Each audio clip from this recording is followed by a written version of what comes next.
I'm very pleased to, I was really pleased when this speaker agreed to speak in this room. I think he was actually one of the first speakers that we had when we opened the group about 2 years ago. He was on the original leadership team, but then because he lives in Santa Cruz, it was very inconvenient for him to come here every week. So the topic is using brain science to create more money, more free time, and less stress. Is working hard the only way to succeed, or is there a possibility of making more money, more time, more free time, and less stress? And if so, how?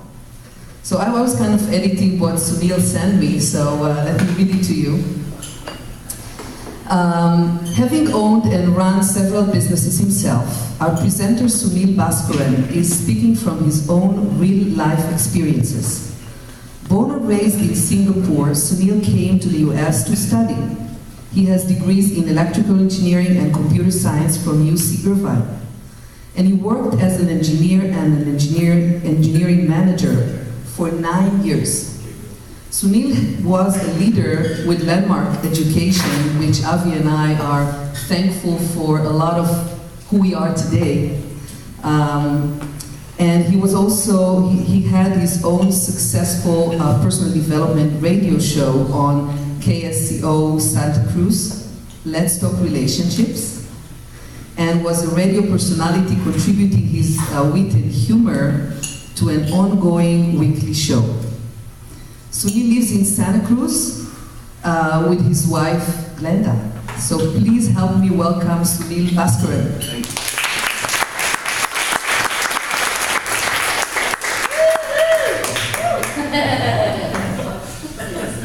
Everybody hear me? Yeah. All right. The person in the back hear me there? Yeah. Okay, awesome. Well, for those of you who don't know me, my name is Sunil Bhaskaran. My first name is Sunil. It's actually Linus spelled backwards. But don't call me Linus backwards, because it brings back a lot of bad memories and stuff. And today, I'm going to talk about brain science and performance. And I'm just curious, just really curious. I just thought about this on the way up here, actually. How many of you actually would like to have more money than having more time? Like, if it became a choice between having more money or more time, you would rather have more money. Yeah, that's perfectly fine. By the way, it's perfectly fine to let go of your guilt and your frustrations, but just raise your hand up there, right? And how many of you prefer to have more free time than more money? Yeah, okay, yeah, that's about right. How many of you would prefer to have more, actually less stress than more money? And usually that's there, usually a couple of them, right? Yeah. And how many of you actually have to have more money, more free time, and less stress? Yeah.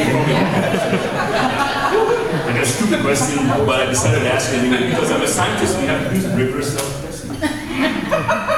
And so, I have to say, when I first started working as a business person, I wasn't very good at managing my time. In fact, I was horrible. I was horrendous at it. And imagine, I was an engineer. You would think engineers are some of the best time managers, actually one of the worst. And so I started working with a coach. And over the years, I became slightly better, I hope. And today I want to share some of that know-how with you, especially know-how that I've garnered in the last 10 years in exploring the delightful arena of brain science. In the last 10 years, we've discovered more about the brain than in the last 100 years of brain science. And in discovering a lot of this, I found that there are some amazing things that you can apply to day-to-day business in the domain of your day-to-day focus, or your decision-making, or your leadership, or your time management. And that most people don't know about this because, frankly, scientists are some of the worst marketing people in the world. And so I'm actually really quite excited to lead this. And what I want to do is make this more engaging and more participatory. So if you have a question or there's something that you want to engage with me on, feel free to do that. And I welcome it. Unless, of course, it's abusive to yourself. But if it's a question pertaining to your business and how you can improve your performance, please raise your hand as I make these points. So there are a couple of points, and I would encourage you to write, because writing engages both sides of the brain and all amazing parts of your brain that help create insight. So I would invite you to write down as you go. Okay. Well, the first point, and these are points to understand about the biology. I'm going to try and make this as simple as possible, so not to bore everybody. The first point is that, and I'll summarize this point by saying maybe less is more. Maybe focusing on fewer things is more productive. And what do I mean by that? First of all, I'm going to talk about the biology of the brain. Most of your day-to-day work is done by this part of the brain right here, which if you reached up and felt it, it might be a little warm right now. It's called the prefrontal cortex. It's the part of the brain that's involved in most day-to-day work, helping you to understand, make decisions, switch from one task to another, storing memories, recalling memories, you name it. This is where it happens. In this small part of the real estate of your brain. The rest of your brain is a fantastic computer. But this part of the brain, fortunately or unfortunately, is both memory inefficient and energy inefficient. So imagine having a 1979 kind of Apple computer, which may have a few kilobytes of memory. And you're trying to operate this computer using a huge power station. That's how much energy you could say that this part of the brain is taking up every single day. Now, every time you switch from one task to another, your blood glucose level drops. Every time you make a decision, your glucose level drops. This is measured in the laboratory. And the person that did this measurement is a guy called Wolfram Schultz. I like saying his name. Schultz. It's a beautiful word. And he's from Cambridge, England. He's done fantastic research on this. So when you look at the brain here, this is kind of like a finite bank account of energy and resources for your day-to-day work. Some of you may begin to understand why you feel burnt out after you make a couple of decisions. Or if you're getting married, you go to the wedding registry and trying to figure out what gifts to put.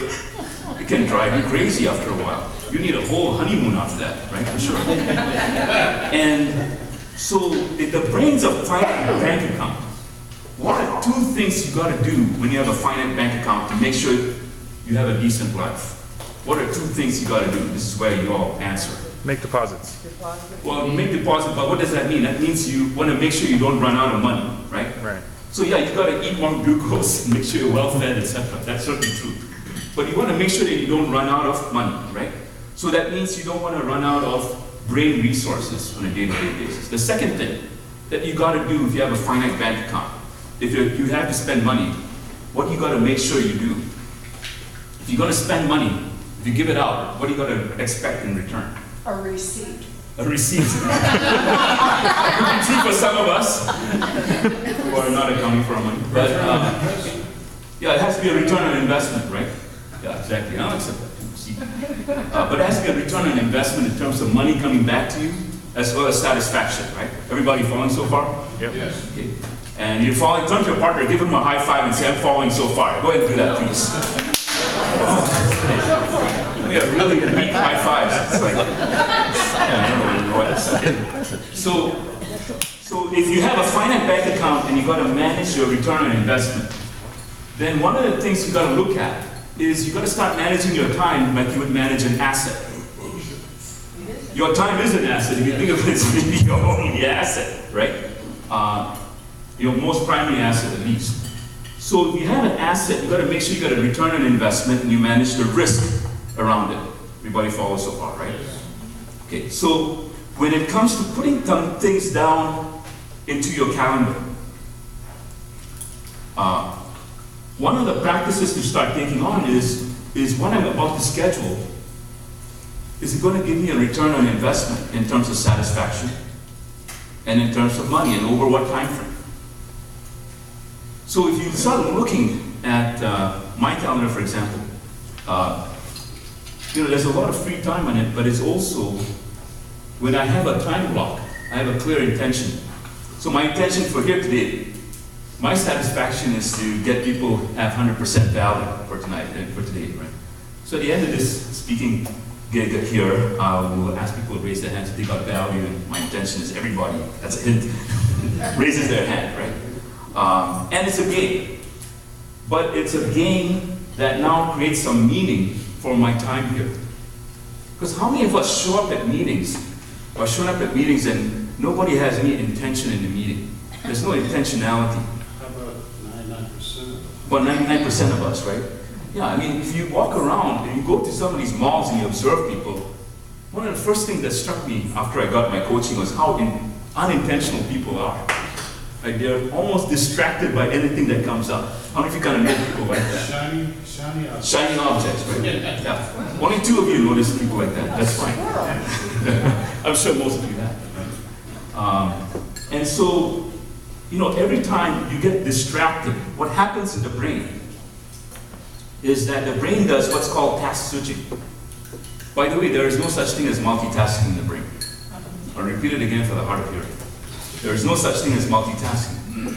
What you do when you're driving and you're managing to eat at the same time is what's called muscle memory, which is very different from most day-to-day work. Muscle memory is automatic and takes lots of practice to get into. Right? But what most of us are trying to do from day to day, trying to do your social media, trying to make sure you do your marketing time, your calls, managing your clients. If you're switching from one task to another, you're again burning a lot of glucose, right? And this in turn leads to a depleted bank account. So it's also critical, and this is the second point, to manage your distractions, but to really manage it in a way that makes sense. And let me explain that. Most people try to manage their distractions by changing their habits. And what I say is actually more difficult to change old habits, maybe easier to create new ones. So maybe easier to create new habits than to change old habits. And you know, from my experience, looking at certain clients that we work with, it takes about 3 months to do that, about 90 days. So about 90 days, if you're consistently doing a new habit, amazing things happen in the brain that you're probably not even aware of, but it's amazing.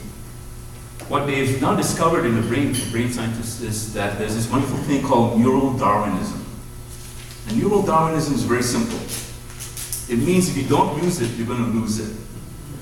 So if you start creating a new habit, you're literally creating new circuitries in the brain. You can literally see these in brain scans. And you start seeing the old habit, if you start doing less of it, literally being redigested or disappearing over time. And what you want to do is actually leverage that ability to do that. Our brains are remarkably plastic. About 10 years ago, we thought the brain was done developing at about the age of 21, 25. And looking at some of my friends who were in college at the time, I kind of agree with that. But actually, the brain keeps evolving, generating new circuitries right through your old age. And so you want to leverage off that rather than limit it. If you're sticking with old habits, those old habits are going to just be kind of like what you got. It's a definition of mindlessness according to a researcher on mindlessness called Ellen Langer. They're going to do a movie about her with Jennifer Aniston. But she talks about mindlessness in 3 ways. One is, the first way is not being open to new information.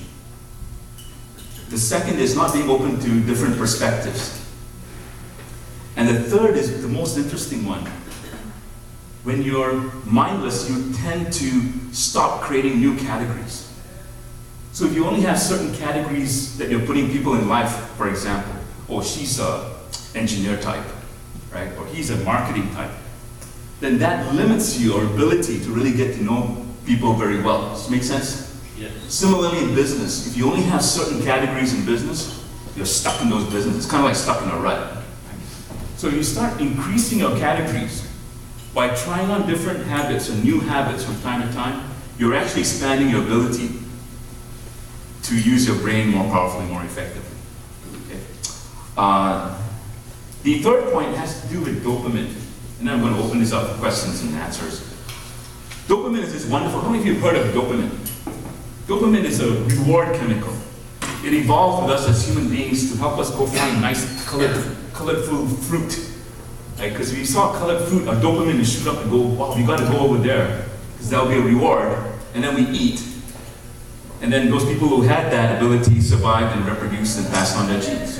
We are the fortunate or unfortunate beneficiaries of about 1,000 or so people. I think the population of human beings went down to about 1,000 at one point. And these people had to survive. They really had to survive.